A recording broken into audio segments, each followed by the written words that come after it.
కబ్జాలు, అభివృద్ధి లేని సంఘటనలు, ప్రతిపక్షం మీద తప్పుడు కేసులు, జైలుకు పంపించడాలు, ఇసుక లేక నిర్మాణాలన్నీ ఆగిపోయి ఎక్కడ కూడా అభివృద్ధి అనేది మర్చిపోయి ఈరోజు ఆంధ్రప్రదేశ్ రాష్ట్ర ప్రజలందరూ కూడా ఇబ్బందులు పడే పరిస్థితులలో మళ్ళీ రాష్ట్రంలో ఒక నమ్మకం, ఒక కొత్త ఉత్సాహము. మొన్న విజయనగరంకి వెళ్ళినప్పుడు 6 లక్షల మంది అక్కడికి చేరుకోవడము, మళ్ళీ రాష్ట్రం బాగుపడుతుంది, సరైన నాయకులు వస్తే ఈ రాష్ట్రానికి మంచి రోజులు మళ్ళీ వస్తాయనే నమ్మకాన్ని మళ్ళీ ఈరోజు తెలుగుదేశం పార్టీ, జనసేన పార్టీ, ఈ 2 పార్టీలు కూడా ఈరోజు ప్రజలకు ఒక నమ్మకము ఇవ్వడం జరిగింది. నిజంగంటే రాష్ట్ర పరిస్థితి ఏమైపోతుందో, ప్రజలు ఏమైపోతారో అనే ఒక టైంలో యువతకి ఒక భరోసా ఇవ్వాలి, రైతులకి భరోసా ఇవ్వాలి, మహిళలకి భరోసా ఇవ్వాలి, రాష్ట్ర ప్రజలకి అండగా ఉండాలని ఒక ఆలోచనతో లోకేష్ అన్న గారు ఒక పెద్ద నిర్ణయం తీసుకొని పాదయాత్ర, యువగలం అనే పేరుతో పాదయాత్ర మొదలు పెట్టడం జరిగింది. ఆయన పాదయాత్ర మొదలుపెట్టిన మొదటి రోజు నుంచే ఆయన తిరగలేడు, ప్రజల్లోకి వెళ్ళలేడు, ఉండలేడు, కష్టాలు ఎదుర్కోలేడు. ఆయన వస్తే రాళ్ళు విసిరేస్తాము అని ఎన్నో విధాలుగా, ఎన్నో రకాలుగా భయపెట్టడానికి, ఆ యువగలాన్ని ఆపడానికి చాలా ప్రయత్నాలు చేశారు. కొత్త కొత్త జీవోలు తీసుకొచ్చినారు, పాదయాత్రలో తిరగకూడదని చెప్పి మాట్లాడినారు, మీటింగ్లు పెట్టకూడదని మాట్లాడినారు. ఆఖరికి లోకేష్ అన్న గారు మైక్ పట్టుకొని మాట్లాడితే కూడా మైకు లాగేసుకున్న పరిస్థితి. ఎక్కడికక్కడ ఏ నియోజకవర్గానికి వెళ్ళినా ఆ నియోజకవర్గాల్లో సమస్యలు సృష్టించడం జరిగింది. కానీ ఎవరు కూడా ఊహించని స్థాయిలో, ఎవరు కూడా అనుకోని స్థాయిలో ఎన్ని కష్టాలు వచ్చినా, ఎన్ని ఇబ్బందులు వచ్చినా, ఎంత మంది వచ్చినా ఎక్కడ కూడా ఒక్క సెకండ్ కూడా యువగలానికి హాల్ట్ పెట్టకుండా, స్టాప్ పెట్టకుండా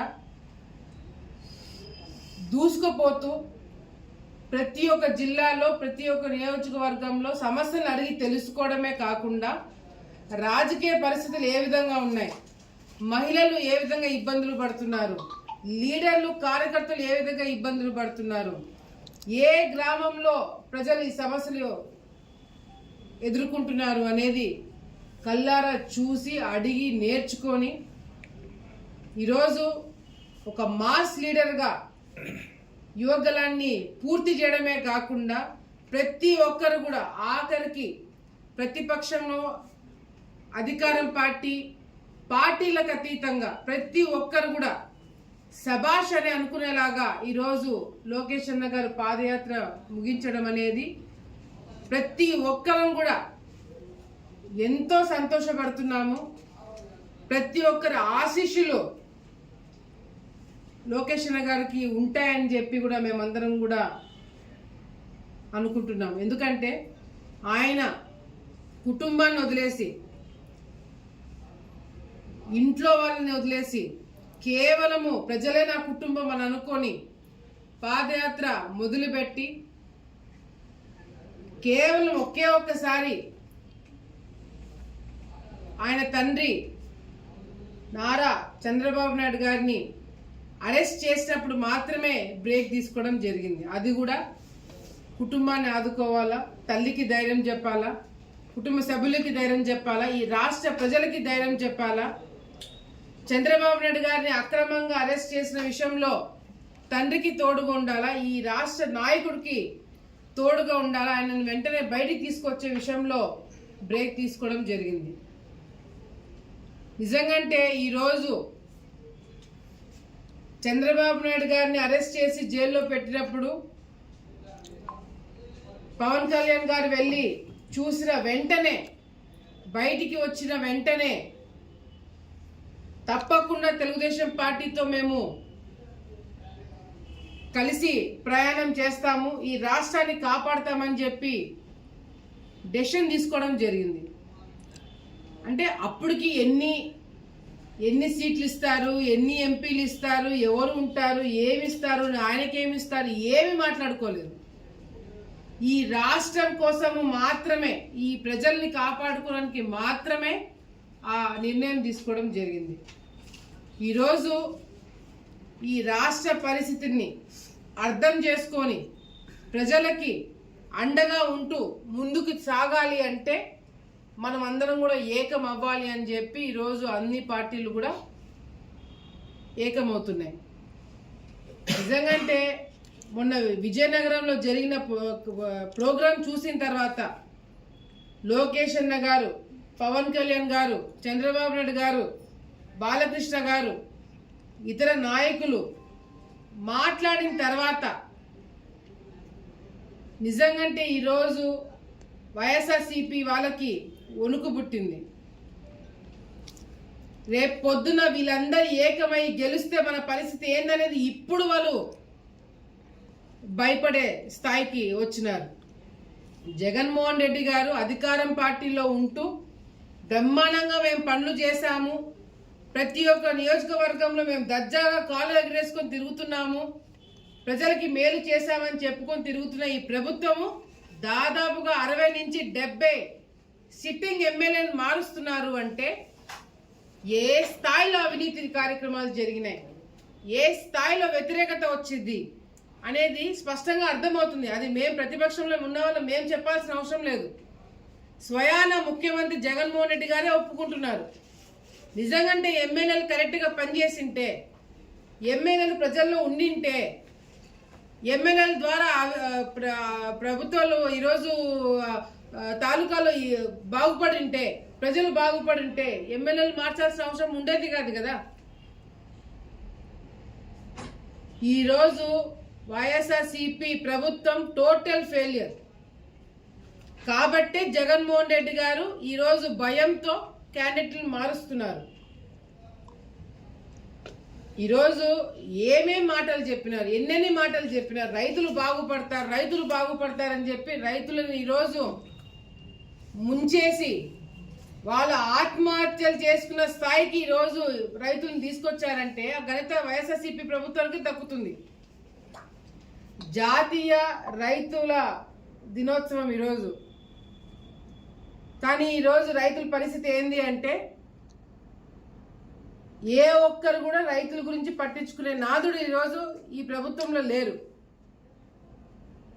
రైతులకి నీళ్ళు అందజేయాలంటే ఓపిక లేదు, రైతులకి నీళ్ళు అందజేయాలంటే అధికారులు దిగి రావట్లేదు.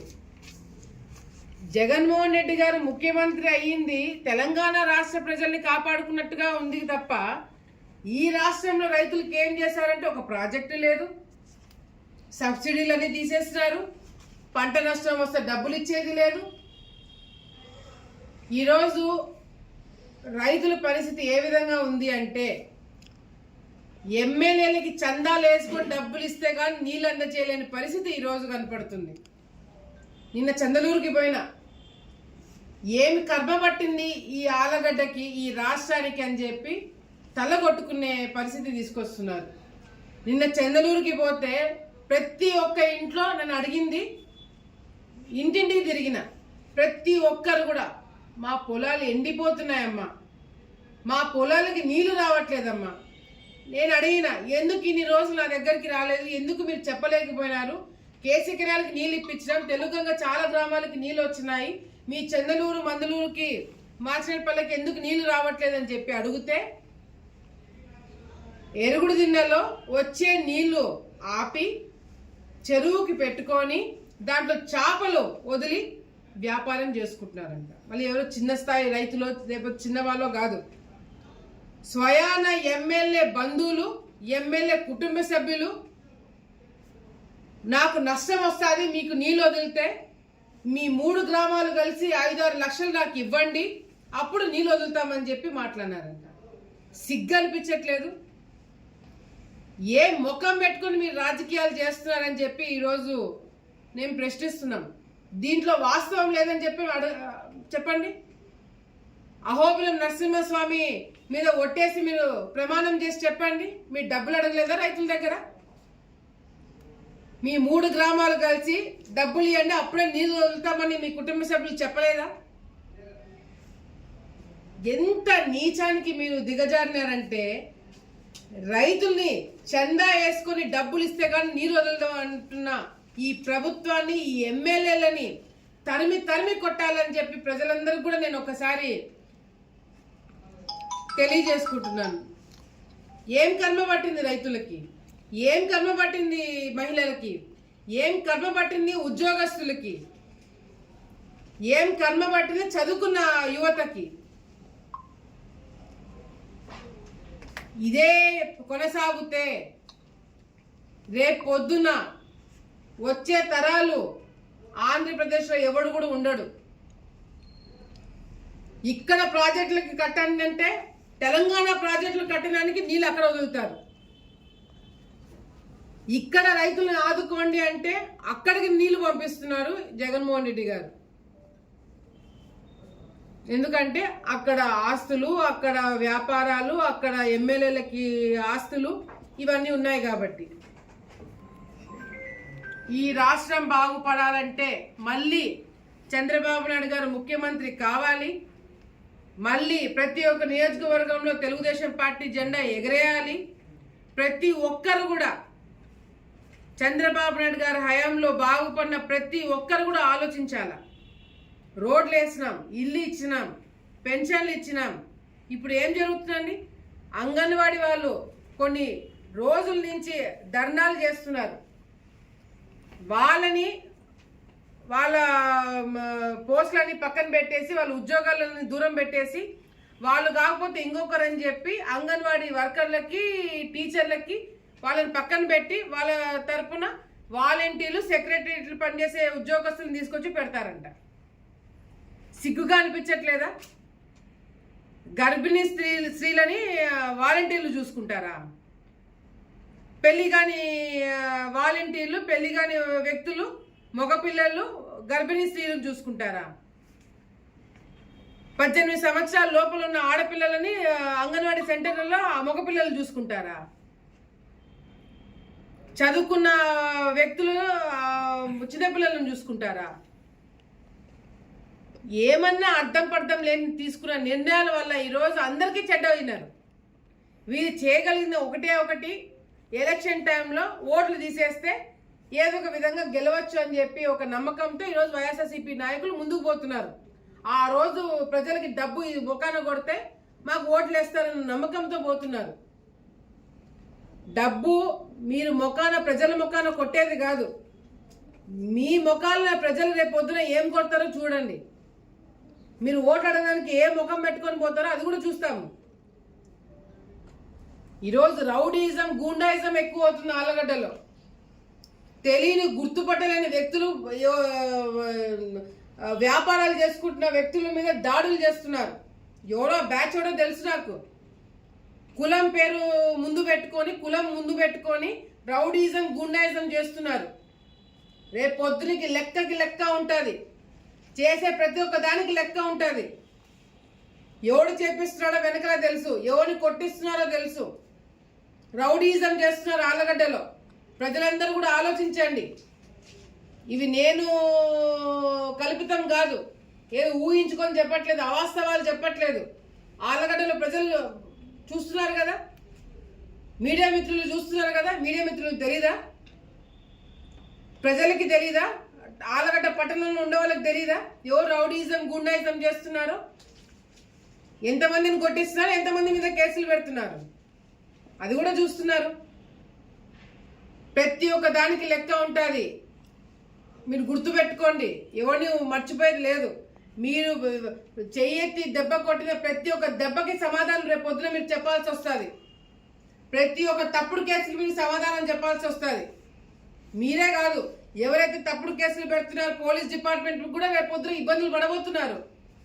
లోకేష్ అన్న గారు చెప్పినారు కదా, ప్రతి ఒక్క నియోజకవర్గంలో ఒక రెడ్ బుక్ ఉంటుంది. ఏ అధికారి తప్పుడు పని చేశారు, ఏ అధికారి తప్పుడు కేసులు పెట్టి జైలుకు పంపిస్తున్నారు, ప్రతి ఒక్క అధికారికి కూడా మేము హెచ్చరిస్తున్నాం. మీరు ప్రజల కోసం ఉద్యోగం చేయండి, ప్రభుత్వం కోసం చేయండి, కానీ రాజకీయ నాయకుల కోసమో ఈ వైఎస్ఆర్సీపీ పార్టీల కోసమో చేస్తే రేపు పొద్దున మీరు చాలా తీవ్రంగా ఇబ్బంది పడుతారు. మీకే జీతాలు సరిగ్గా ఇవ్వలేని పరిస్థితి. ఎవరొచ్చి కాపాడతారు రేపు పొద్దున మిమ్మల్ని మీరు ఈ విధంగా చేసుకుంటూ పోతే? సో దయచేసి ఆలగడ్డ నుంచి అమరావతి వరకు ప్రతి ఒక్కరు కూడా మేము రిక్వెస్ట్ చేస్తున్నాం, ఆలోచించుకొని మీకోసం పలికే వాళ్ళు కోట్లేయండి, మీకోసం పనిచేసే వాళ్ళు కోట్లేయండి. ఈరోజు పవన్ కళ్యాణ్ గారు, చంద్రబాబు నాయుడు గారు, లోకేష్ అన్న గారు, బాలకృష్ణ గారు ప్రతి ఒక్కరు కూడా ఒక ఫ్రేమ్ లో కనిపిస్తున్నారు. మొన్న మీటింగ్ లో ప్రజలకు ఎంత భరోసా, ప్రజలకు ఎంత నమ్మకం కలిగిస్తున్నారో ఒక్కసారి మనం అందరం కూడా ఆలోచించాలా. మరొక్కసారి ఈ ప్రాంతంకి వచ్చినప్పుడు కూడా లోకేష్ అన్న గారు చాలా సమస్యలు కళ్ళారా చూడడం జరిగింది. ఆలగడ్డకి ముఖ్యంగా ఏమేమి ఏర్పాట్లు చేయాలా, ఏమేమి నిధులు కేటాయించాలనేది కూడా ఆల్రెడీ డిస్కస్ చేస్తున్నాం. ఆలగడ్డకి సపరేట్గా ఒక మేనిఫెస్టో రిలీజ్ చేయడం జరుగుతుంది. ప్రతి ఒక్క మండలానికి ఏమి ఇవ్వబోతున్నాం, ప్రతి ఒక్క గ్రామంకి ఏ విధంగా లబ్ధి చెందుతుందని చెప్పి కూడా మేము ఇవ్వబోతున్నాం. గతంలో కూడా ఇచ్చినాం, కానీ ప్రభుత్వం రాలేదు. ఒక్కసారి అవకాశం ఇవ్వాలని చెప్పి జగన్మోహన్ రెడ్డి గారికి ఓటేసి ఆ రోజు ప్రజలందరూ కూడా మోసపోయినారు. ఈసారి మా మీద నమ్మకంతో ప్రజలు ముందుకు వస్తారని మేము కూడా నమ్ముతున్నాం. వాళ్ళ భవిష్యత్తు బాగుండాలన్నా, ప్రజల భవిష్యత్తు బాగుండాలన్నా, వాళ్ళ పిల్లల భవిష్యత్తు బాగుండాలన్నా మళ్ళీ మా ప్రభుత్వం రావాలా. సో దయచేసి ఈసారి ప్రజలందరూ కూడా ఆలోచించండి. మీ అందరి ఆశీస్సులు ఈ జగన్మోహన్ రెడ్డి గారికి గతంలో మీరు ఏ విధంగా ఆశీస్సులు ఇచ్చినారో ఈరోజు చూస్తున్నాం. అన్ని ఎంపీలు, అన్ని ఎమ్మెల్యేలు అందరూ వైసీపీ నాయకులకి ఇచ్చినారు, కానీ ఈరోజు మిమ్మల్ని పట్టించుకునే నాదుడు లేదు. అదే నిర్ణయం, అటువంటి నమ్మకమే, దానికి మించి నమ్మకం మా మీద పెట్టుకోండి. అన్ని ఎమ్మెల్యేలు, ఎంపీలు ఇవ్వండి. ఈ రాష్ట్రాన్ని పరిగెత్తించకపోతే అప్పుడు మీరు అడగండి అని చెప్పి కూడా సందర్భంగా తెలియజేసుకుంటూ, మరొకసారి ప్రజలందరూ ఆశీస్సులు కూడా లోకేష్ అన్న గారి మీద ఉంటుంది, చంద్రబాబు నాయుడు గారి మీద ఉంటుంది.